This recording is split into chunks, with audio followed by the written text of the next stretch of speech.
tonight we're going to make this adorable little chocolate bar holder. What's in here is a Ghirardelli Intense Dark Raspberry Radiance bar, I think it's called. But I'm going to show you how you can make a candy bar wrapper to fit any kind of candy bar. It's custom sized based on the candy bar you have. So have a watch and make your own. My name is Sharon Rogers and I'm an independent Stampin' Up! Demonstrator in Wells, Maine. And tonight I hosted a Facebook Live to create this chocolate bar holder. It holds a giant Ghirardelli Intense Dark Raspberry Radiance chocolate bar. And it just was not my finest night on Facebook Live, so I decided I was going to clean up my video and create a new one for you. So here's my process on how I actually determine the measurements for the particular candy bar that I buy. Because sometimes it's this Ghirardelli one when I don't want to eat it because I'm not a big fan of dark chocolate. Sometimes it's a Hershey Symphony bar with almonds and toffee in a milk chocolate base because that's my favorite. It's slightly different in dimensions. It could be just a regular Hershey's with almonds, which is much smaller than this. So what you really need to customize it to the candy bar that you have. So my process is I will start with a piece of typing paper, and I actually might determine first how tall I want it. I need it this length, so I'll just look on my ruler here on the measurement, and it looks like it runs from 2 to about 9 3/8. So it is 7 3/8 inches tall. So I would cut this to 7 3/8 inches tall.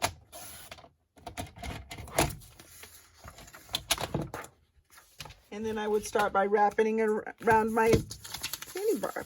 And I'll want it to join in the back.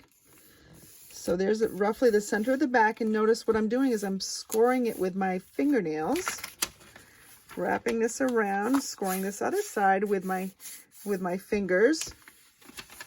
And then I can see I probably need about that much overlap. So then I remove my chocolate bar. And again, it might be easier if I do this on grid paper and try to ignore my messy grid paper. I'd been stamping on it. So I can see my first score lines, and let me help you by getting a marker out here. My first score line is right here at the 2-inch mark.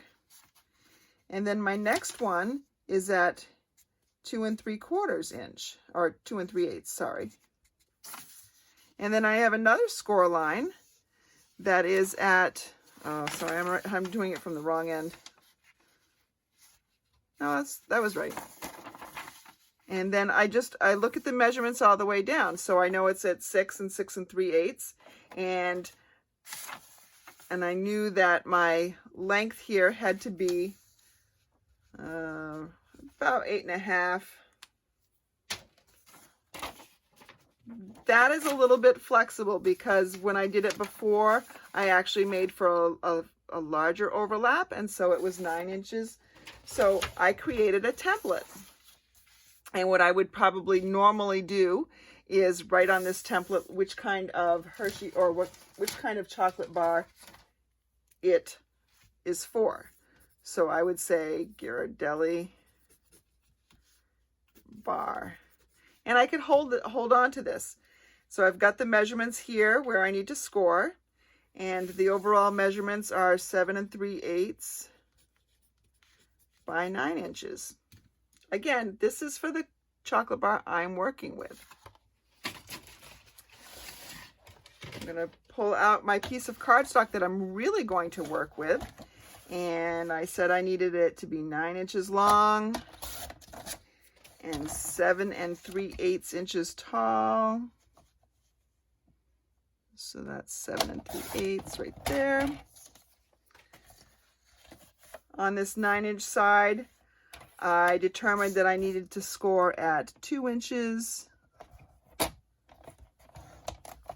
2 3/8 inches, which is right there, at 6 inches, and 6 3/8 inches, which is a little tough to see, but it is actually this edge of where the gray meets the ruler on the flip out portion.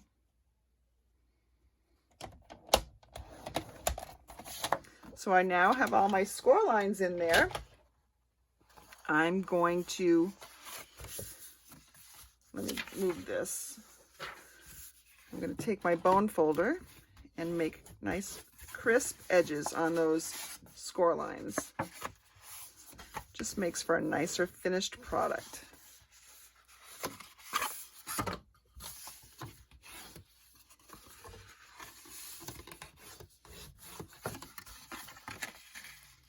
And I have a choice of folding this flap on top or folding this flap on top. And I would choose this one because it puts it more in the center. It's the back, it doesn't really matter, but that's how I would determine it. So I would take my tear and tape and affix that right down that edge. I love tear and tape. It's nice and strong, great for these 3D projects. I'm not going to put it together just yet because I want to stamp first, and I need to stamp just on this portion. If I put it together, it will be taped this way and it will be a 3D version, so it would be harder to stamp on it. I could switch it, I could fold it, and then you'd see one edge peeking out, which makes stamping harder. So I'm not going to put it together yet. I'm going to stamp first.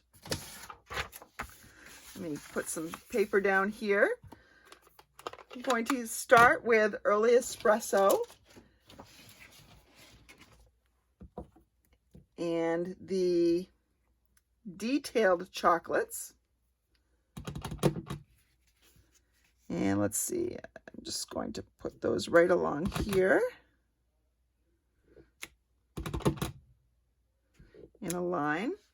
And then I know, because I've done this before, it wasn't a very straight line, but because I've done this before, that about 2 inches from the bottom of this row of chocolates, I want the top of the next row of chocolates. So roughly right about here. And it's okay if they do go up and down a little bit. I need to add the inside of the chocolates with a slightly different color. I'm going to use soft suede so that the swirly details on the top don't get lost with tone on tone.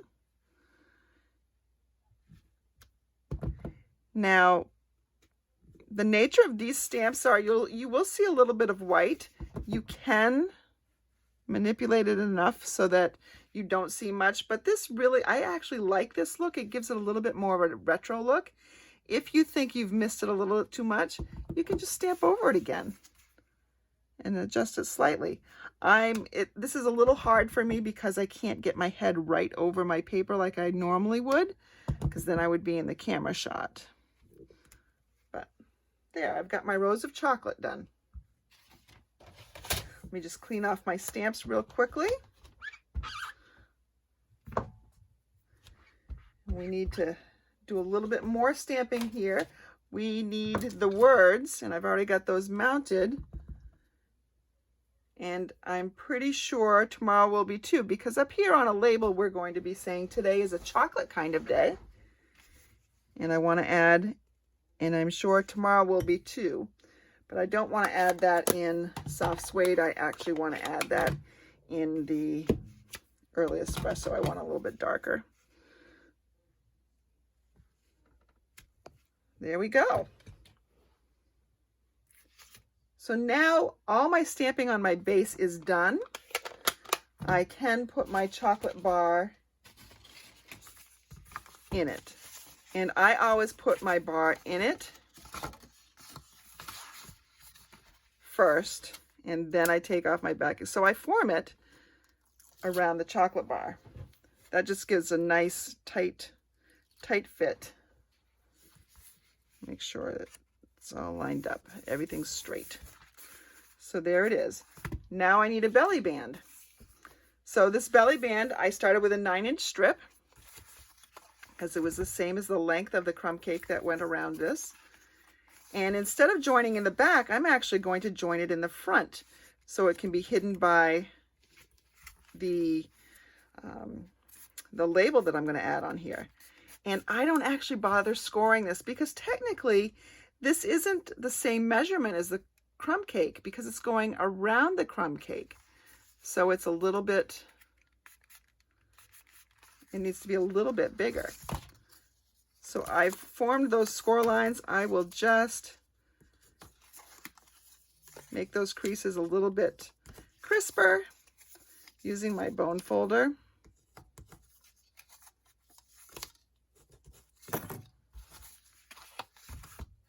And I can wrap that around right there. Take a little piece of tear and tape. When it's a little piece, I just go ahead and... So this is a 1-inch belly band, by the way. You can make it any width that you want to.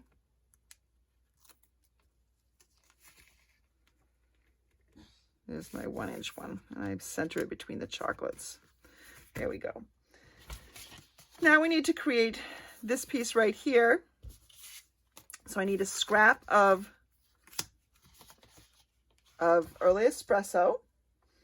I'm going to be pulling out my adhesive sheets because I don't want to have to worry about gluing all the fine details of chocolate onto the cardstock. I will be cutting it out with my Stampin' Cut and Emboss. And so this, although it says Sizzix, this is going to be the same roughly kind of product in our catalog. This is left over from a previous catalog. It's no longer Sizzix brand, but it works the same. I just want to make sure I cut a piece that's wide enough to fit my word chocolate. I'm going to peel off this one side and attach it to my Early Espresso piece. I'm going to then run this through, and I want to make sure that the chocolate die is over this backed part. I'm going to get out my Stampin' Cut and Emboss machine, actually the mini one.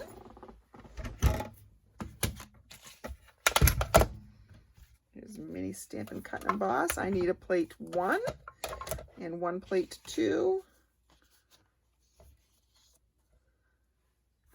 My cardstock and die, and plate 3. I'll run it through.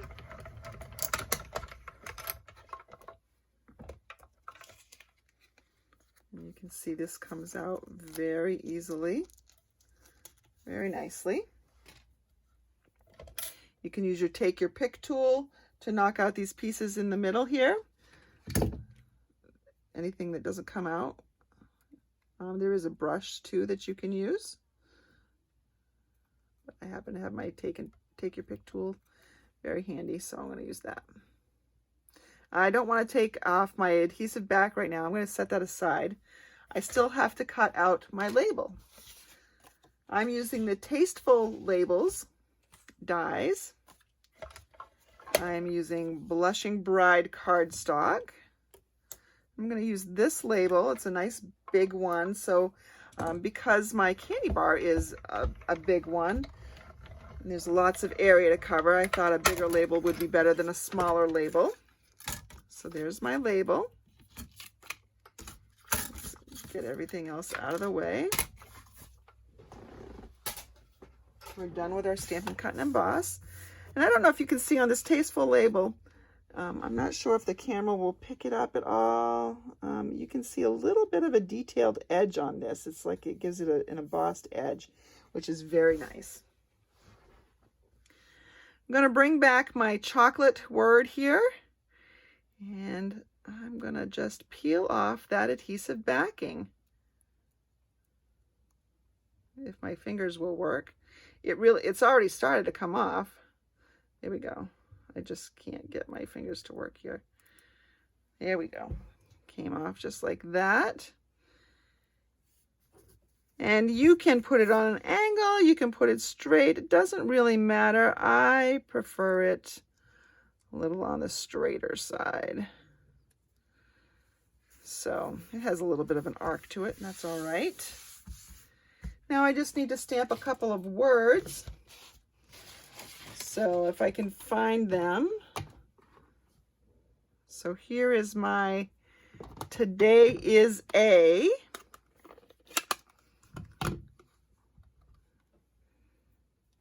Set of words, and I'm just going to pop that down there. So today is a. I'll clean my stamp, put that one away, and get the other word out. The other words are kind of day. We'll get that out. So today is a chocolate kind of day, and boy, today was for me. And apparently tonight is also. So there we go, there's that. We just need to pop this on here with, how about some dimensionals? I'm gonna use 3 across the middle here to make it nice and sturdy. Now, this belly band, it does not need to slide off because the whole, you know, the whole chocolate bar slides out. So you could actually put dimensionals in all 4 corners and attach it to this as well. I don't need more of those, but I'm just putting it across the middle.